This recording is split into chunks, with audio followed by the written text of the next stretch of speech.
अस्सलाम वालेकुम दोस्तों। आज मैं लाहौर में एक पंजाबी कौम परस्त दोस्त के साथ बैठकर गुफ्तगू कर रहा था और कौम परस्ती के बारे में मेरा नज़रिया ज़ाती ये है कि कौम परस्ती ये नहीं कि आपको दूसरी कौम से नफ़रत सिखाए, बल्कि कौम परस्ती ये है कि आपको अपनी कौम से, अपने लोगों से, अपने वतन से, अपनी मिट्टी से, अपनी ज़ुबान से, अपनी सकाफ़त से और अपने वसाइल से मोहब्बत करना सिखाए। मैं चाहता हूँ कि हर एक शख्स में कौम परस्ती हो, अपने वतन से मोहब्बत हो, तब जाके कौमों ने तरक्की की है। जब भी कौमों में कौम परस्ती का जज्बा जागा है, मोहब्बत जागी है, तब जाके कौमों ने तरक्कियाँ की हैं। चले, हमारी गुफ्तगू कुछ यूँ हो रही थी कि उस दोस्त ने पूछा कि आप पख्तून जरगा अटेंड करके आए हैं। मैंने कहा जी मैंने शिरकत की है। तो उसने कहा कि तो आप लोगों ने क्या फ़ैसला किया है, अब आप लोग अलग हो रहे हैं या नहीं हो रहे हैं? तो मैंने कहा कि मैं आपको कई बार ये बात वाज़ेह कर चुका हूँ कि पख्तून कहीं पर भी अलग होने की बात नहीं कर रहे हैं। हम तो इसी आइन के अंदर रहकर बात कर रहे हैं, अपने लिए जीने का हक मांग रहे हैं, अपनी वसाइल मांग रहे हैं। तो उसने कहा कि आपने चले आप क्या फ़ैसला किया है? हमने ये फ़ैसला किया है कि हमें बिजली 5 रुपये पर यूनिट मिलनी चाहिए। तो उसने कहा ये तो मुमकिन ही नहीं, आपको कैसी बिजली 5 रुपये पर यूनिट मिल सकती है? हम तो ज़्यादा पैदावार कर रहे हैं, पंजाब के लोग, पंजाब की गवर्नमेंट, तो फिर तो पंजाब को मुफ्त मिलनी चाहिए। मैंने कहा कि देखें, बहस ये नहीं कि कौन कितनी पैदावार कर रहा है, बहस ये है कि जो जितनी पैदावार कर रहा है क्या उसको अपनी पैदावार पर पहले अपना हक हासिल है या नहीं। बेशक पंजाब हमसे ज़्यादा पैदावार कर रहा होगा, और उसने एक स्क्रीनशॉट भी दिखाया जिस पर कुछ डेटा लिखा हुआ था, और उसने कहा कि ये देखें आप 6000 मेगावाट बिजली पैदा कर रहे हैं और हम आपसे ज़्यादा कर रहे हैं। मैंने कहा चलें आपकी मान लेते हैं, हम 6000 मेगावाट बिजली पैदा कर रहे हैं, हमारी ज़रूरत कितनी है? 3300 मेगावाट हमारी ज़रूरत है, और हमें मिल कितनी रही है? 1700।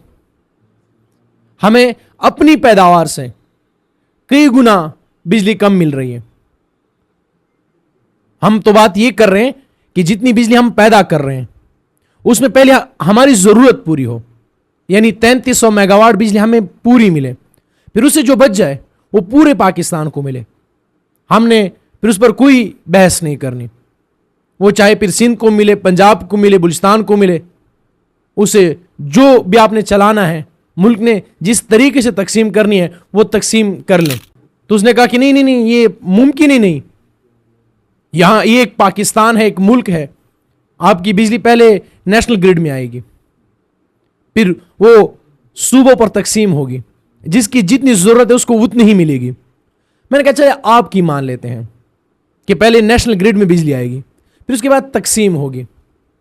तो मैंने कहा जब गंदम का सीज़न आता है और गंदम की पैदावार होती है तो पंजाब ये क्यों कहता है, पंजाब से मुराद पंजाब की गवर्नमेंट, कि पहले पंजाब की ज़रूरत पूरी होगी, फिर वो गंदम दूसरे सूबों में जाएगी, और वो बैनुल सूबाई पाबंदी लगा देती है। यानी पंजाब की गंदम पंजाब की, लेकिन खैबर पख्तूनख्वा की बिजली खैबर पख्तूनख्वा की नहीं, वो नेशनल ग्रिड की और पूरे पाकिस्तान पे तकसीम होगी। मैंने कहा फिर तो गंदम के लिए भी एक नेशनल ग्रिड होना चाहिए, जहां पे पूरी पंजाब की बल्कि पूरे पाकिस्तान की गंदम जमा हो और फिर पूरे पाकिस्तान पर इक्वल तकसीम हो। मैंने कहा ये दोगली पॉलिसी नहीं होगी कि पंजाब की गंदम पंजाब में रहेगी, लेकिन खैबर पख्तूनख्वा के वसाइल पहले नेशनल सतह पर आएंगे और फिर उसके बाद कौमों पर तकसीम, सूबों पर तकसीम होंगे। फिर उसने कहा कि चले हम अगली गुफ्तगू पे जाते हैं। आप लोगों ने एक और नुक्ता पेश किया है, उन्होंने कहा कि आपने ये बात की कि हम फौज को निकालना चाहते हैं। मैंने कहा दुरुस्तगी कर लें, हम फौज को निकालने के साथ दहशतगर्दों को निकालने की भी बात करते हैं। तो उसने कहा कि अगर आप फौज को निकाल देंगे तो आपकी सिक्योरिटी कौन संभालेगा, आपको अमन तहफ़्फ़ुज़ कौन देगा? मैंने कहा चले मैं आपसे सवाल कर लेता हूं, अगर खैबर पख्तूनख्वा से फौज निकल जाती है तो मुझे तहफ़्फ़ुज़ कौन देगा? ये सवाल ये है ना। तो चले आप बताएं, पंजाब में तहफ़्फ़ुज़ कौन दे रहा है, सिंध में तहफ़्फ़ुज़ कौन दे रहा है? मैंने कहा बात ये नहीं कि फौज को निकाला जा रहा है, बात यह है कि फौज ने एक दफा अमन कायम कर दिया, जो वो 2000 से लेकर 2024 तक ये क्लेम कर रहा है, कई ऑपरेशंस, मिलिट्री ऑपरेशंस करने के बाद कि हमने अमन कायम कर दिया, और हर मिलिट्री ऑपरेशंस को मिलिट्री ने कामयाब करार दिया है। यानी दहशत गर्दों का खात्मा हुआ है और हम ये जंग जीत चुके हैं। तो मैंने कहा जब वो जंग जीत चुके हैं, दहशत गर्दी का खात्मा हो चुका है, तो फिर जो सूबे के अंदर इंतजामात है सिक्योरिटी के, वो पुलिस के हवाले कर दें। पंजाब में भी तो पुलिस के हाथों में है, पंजाब में भी तो सिक्योरिटी को पुलिस डील कर रही है, तो खैबर पख्तूनख्वा में भी पुलिस डील कर रहे। हम ये नहीं कहते कि बॉर्डर से फौज हट जाए, हम कहते हैं बॉर्डर पर फौज हो, आने वाले लोगों को, दहशतगर्दों को कंट्रोल करें। फिर उन्होंने कहा कि चल एक और नुक्ते की वजाहत कर दें। मैंने कहा जी पूछे, किस नुक्ते की मैं वजाहत कर दूं? उन्होंने कहा कि आपने एक जुडिशल कमीशन की बात की है। मैंने कहा जी हमने जुडिशल कमीशन की बात की है। हमने ये बात की है कि खैबर के मकाम पर जब पख्तून जरगा करने के लिए अपने टेंट्स लगा रही थी, तो पुलिस ने 4 लोगों को शहीद किया। मैंने कहा पंजाब में भी एहतजाज होते हैं, सिंध में भी होते हैं, और उनको भी बड़ी बुरी तरीके से डील किया जाता है। मैं उनकी भी मुजम्मत करता हूं, मैं उनके भी हक में नहीं हूं, लेकिन आप मुझे एक कोई एहतजाज दिखा दें जहां पर पुलिस सीधी फायरिंग करती हो। इस्लामाबाद में पिछले दिनों पाकिस्तान तहरीक इंसाफ ने अपना एहतजाज रिकॉर्ड करवाया। क्या पुलिस या फौज ने सीधी गोलियां चलाई? क्या खैबर के मकाम पर ये जुडिशल कमीशन नहीं बनना चाहिए कि वहां पर जब लोग एहतजाज कर रहे थे तो पुलिस ने रबड़ बुलेट्स क्यों इस्तेमाल नहीं किए? उन्होंने आंसू गैस शेलिंग क्यों इस्तेमाल नहीं किए? लोगों पर सीधी गोलियां क्यों चलाई? क्या इस पर जुडिशल कमीशन नहीं बनता? और मैंने उनसे कहा कि इस जरगे को कुछ ऐसे भी नुकात थे जो शायद आप लोगों तक नहीं पहुंचाए गए, वो मैं आपको बता देता हूं। हमारे अंदर भी कुछ रिवायात हैं जो बुरी हैं। हर कौम में अच्छी और बुरी रिवायात हुआ करती हैं, और हमारे अंदर भी बुरी रिवायात हैं, और मैं इस बात से इनकार नहीं करता। इस जरगे ने फैसला किया कि जब पख्तूनों के अंदर 2 कौमें और 2 कबीले लड़ते हैं, आपस में दुश्मनी उनकी बन जाती है, तो जब सुलह करने की बात होती है तो एक कबीले की लड़की को पकड़कर दूसरे कबीले में उनकी शादी करवा दी जाती है, ताकि ये दुश्मनी ख़त्म हो और अमन कायम हो, ताकि ये दुश्मनी रिश्तेदारी में बदल जाए। अब उस रिश्ते में उस लड़की का कितना, उसकी अपनी राय शामिल होगी, या उसकी अपनी ख्वाहिश शामिल होगी, या उसकी अपनी मर्जी कितनी शामिल होगी, ये तो ज़ाहिर बात है जब 2 कौमों का सुलह होने के लिए लड़कियों को कुर्बान किया जा रहा होगा। तो इस जरगे ने यह भी फैसला किया कि आज के बाद हम मुश्तरका तौर पर इस रिवायत को तर्क करते हैं, और हम कभी भी किसी मासूम की जान कुर्बान नहीं करेंगे 2 कौमों की लड़ाई ख़त्म करने के लिए। और ये फैसला किसी एक फ़र्द का नहीं, इस जरगे में हर इलाके से आए हुए मशरान शामिल थे, बड़े शामिल थे, जिम्मेदारान शामिल थे, और उनका ये मुश्तरका फैसला था। फिर इस जरगे ने एक और फैसला किया, और वो ये था कि हम ये चाहते हैं कि फौज का सियासी रोल ख़त्म कर दिया जाए। यानी फौज तहफ़्फ़ुज़ देने के लिए बनाई गई है, ना कि सियासी जोड़ तोड़ करने के लिए। फिर हमारा एक और मुतालबा था इस जरगे का, और वो ये कि जितने भी मुल्क में सियासी कैदी हैं, जिसको इस बुनियाद पर कैद किया गया है कि उनका ताल्लुक किसी ऐसी जमात से है जो इस्टेब्लिशमेंट को पसंद नहीं, जिनका बयानिया इस मुल्क के ताकतवर लोगों को पसंद नहीं, तो उनको कैद कर लो। हमारा यह भी मुतालबा था कि उनको रिहाई मिलनी चाहिए, हर किसी को यहां बोलने का हक मिलना चाहिए।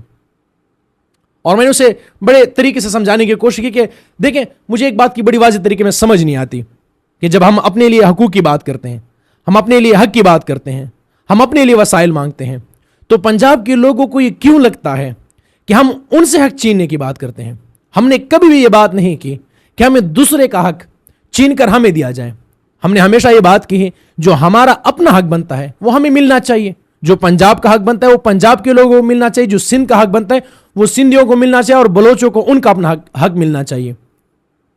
हम कभी भी किसी से रंग, नस्ल, जुबान, कौम, मजहब की बुनियाद पर नफरत नहीं करने वाले, और ये हमारी तारीख रही है। ये आपको गलत दिखाया भी जाता है, सुनाया भी जाता है कि हम शायद किसी और के हकूक छीनकर अपने लोगों को देने की बात करते हैं। फिर यहां के लोगों ने तरह तरह के इल्जामात लगाए। एक इल्जाम यह था कि हम देखें यहां से अलग होने जा रहे हैं, जबकि ऐसा कुछ नहीं हुआ।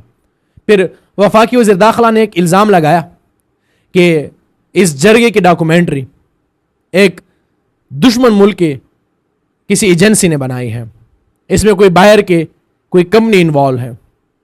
تو میں آپ کے لیے ایک سادہ سا عرض کر دوں کہ پاکستان میں ایک سرکاری ایونٹ ہوتا ہے, پی ایس ایل, کرکٹ کا ایونٹ ہوتا ہے, پی ایس ایل جس کو کہا جاتا ہے, اور وہ پاکستان کرکٹ بورڈ اس کو آرگنائز کرواتی ہے. اور پاکستان کرکٹ بورڈ حکومت پاکستان کا ایک ادارہ ہے, اور اس کی بہت سی رائٹس انڈین کمپنیز کو حاصل ہے. تو جب پاکستان کے اسٹیٹ گورنمنٹ کے انڈر ایونٹس کی ذمہ داریاں انڈین کمپنی کو حاصل ہے, تو ہم کسی سے ڈاکومنٹری کیوں نہیں بنا سکتے؟ پھر انہوں نے بات کی کہ یہ لوگ دہشت گردوں سے ملے ہوئے ہیں. میں آپ کو ایک چھوٹی سی اگزامپل دے دوں. ہم کہتے ہیں کہ دہشت گرد ہمارے اندر پائے جاتے ہیں. یہ بات پنجاب کے لوگ کچھ دن بڑے زور و شور سے کہہ رہے ہیں کہ اگر پختون مرے بھی ہیں تو ان کو مارنے والے اپنے پختون تھے. اگر کل کو کوئی پنجاب کے اندر سے اٹھے اور پنجاب کے لوگوں کو قتل کریں, سندھ سے اٹھے اور سندھ کے لوگوں کو قتل کریں, بلوچستان سے اٹھے اور بلوچوں کو قتل کریں, اور آپ ریاست سے تحفظ مانگے اور ہم کہیں کہ نہیں آپ کے اپنے لوگ آپ کو مار رہے ہیں, تو ریاست کو تحفظ دینے کا کوئی جواز نہیں بنتا. آپ مریں, آپ کٹیں, اس سے کوئی فرق نہیں پڑتا. ہم تو مانتے ہیں کہ یہ دہشت گردوں کا تعلق ہماری قوموں سے تھا, لیکن ریاست کی ذمہ داری تھی کہ ریاست اپنی غلط پالیسیوں کو ٹھیک کریں, دہشت گردوں کی نرسریاں بند کریں. آپ ایگزامپل کے طور پہ دیکھ لیں, احسان اللہ احسان کون تھا, اس کو کس نے گرفتار کیا اور وہ کہاں سے فرار ہوا؟ ایک مضحکہ خیز بات بنتی ہے. یہ ایک آپ کے لیے نا یقین مانے, جب میں آپ کے سامنے یہ کیس کس دن میں پوری اس پر ایک ولاگ بناؤں گا, لیکن میں ایک چھوٹا سی اس کی وضاحت آپ کو کر دیتا ہوں کہ ایک ہائی پروفائل دہشت گرد جس نے پی ایس کے واقعے کی ذمہ داری قبول کی تھی اور وہ پکڑا جاتا ہے اور وہ پاکستان ملٹری کی کسٹڈی میں اس کے بیانات ریکارڈ کروائے جاتے ہیں, اس سے ٹی وی شوز کروائے جاتے ہیں, اور پھر ایک دن خبر آتی ہے کہ وہ تو فرار ہو گیا, ٹرکی چلا گیا. پولیس سے تو سمجھ میں آتے کہ کوئی جیل سے یا کوئی پولیس وین سے فرار ہو کے نکل جائے. ایک اتنا ہائی پروفائل دہشت گرد جو پشتونوں کا قاتل تھا, جو معصوم بچوں کا قاتل تھا, وہ آپ سے فرار ہو کر ٹرکی چلا گیا. اور پھر آپ کہتے ہیں کہ دہشت گردوں کے ساتھ رابطے پشتون تحفظ موومنٹ کے ہیں. پھر ایک وزیر موصوف یہ کہتے ہیں کہ یہ دہشت گردوں سے ملے ہوئے ہیں, وزیر دفاع خواجہ آصف. افغانستان میں جب طالبانوں کی حکومت آئی تھی تو وہ ٹویٹ آج بھی سامنے پڑا ہوا ہے کہ اس وزیر دفاع نے جشن منایا تھا, اور آج آپ دہشت گرد کہہ رہے ہیں. آپ کہہ رہے ہیں کہ پشتون افغانستان کے پشتونوں کی بات نہ کریں. اب مسئلہ یہ ہے کہ ہندوستان سے جو پہلے اس ملک کا دشمن ہوا کرتا تھا, میں تب بھی مخالفت کرتا تھا, ہم تب بھی یہ بات کرتے تھے کہ کوئی دشمن نہیں ہونا چاہیے, اس خطے میں امن ہونا چاہیے اور سب کو دوست بنا کر آگے لے کے چلنا چاہیے. لیکن وہ ایک مشترکہ دشمن تھا اس ملک کا, اور مطالعہ پاکستان نے اس کو دشمن قرار دیا تھا. لیکن چونکہ ریاست کی پالیسی بدلی اور ریاست نے اب ہندوستان کی طرف دوستی کا ہاتھ بڑھانا ہے, لیکن جن کی ٹریننگ اس لیے ہوئے کہ اس کو ایک دشمن درکار ہے, اس کی بقا اس میں ہے, سروائیول اس کی اس میں ہے کہ اس ملک کا کوئی دشمن ہونا چاہیے, کیونکہ اگر اس ملک کا کوئی دشمن نہ ہوگا پھر ایک ادارے کی سروائیول خطرے میں پڑ سکتی ہے, اس کی سپرمیسی خطرے میں پڑ سکتی ہے. تو اس نے اب ہندوستان کی طرف ریاست نے دوستی کا ہاتھ بڑھانا ہے, تو اس کے لیے ایک مشترکہ ایک اور دشمن کی ضرورت ہے, اور اب ریاست افغانستان کو دشمن بنانے کی طرف جا رہی ہے. وہ لوگوں کو فیڈ کروا رہی کہ افغانستان ہمارا دشمن ہے, وہاں سے دہشت گردی ہوتی ہے. تو پھر جب آپ افغانستان کے طالبانوں کی جیت پر جشن منا رہے تھے تب آپ کو خیال نہیں تھا, تب آپ کو یہ دہشت گرد نہیں لگ رہے تھے, جب آپ دنیا میں گھوم گھوم کے ان کے لیے امداد مانگ رہے تھے, دنیا سے लड़ रहे थे और कह रहे थे कि इनको तस्लीम करें, इनकी गवर्नमेंट को तस्लीम करें, तब आपको ये दहशतगर्द नहीं लग रहे थे। अब रियासत की पॉलिसियां तब्दील हो रही हैं। फिर इस जरिए की मैं एक और नुक्ते पे आ जाता हूं, और वो ये कि हमने अफगानिस्तान में भी बच्चियों की तालीम के लिए आवाज़ उठाई। हमने कहा वहाँ के लोग को भी ये सोचना चाहिए कि बच्चियों की, लड़कियों की तालीम कितनी ज़रूरत है, और गवर्नमेंट से भी अपील करते हैं गर्ल्स एजुकेशन पर बैन ख़त्म होना चाहिए। फिर इस जरिए ने एक और बात भी की कि जितने पश्तूनों के शनाख्ती कार्ड ब्लॉक हैं वो अनब्लॉक हों।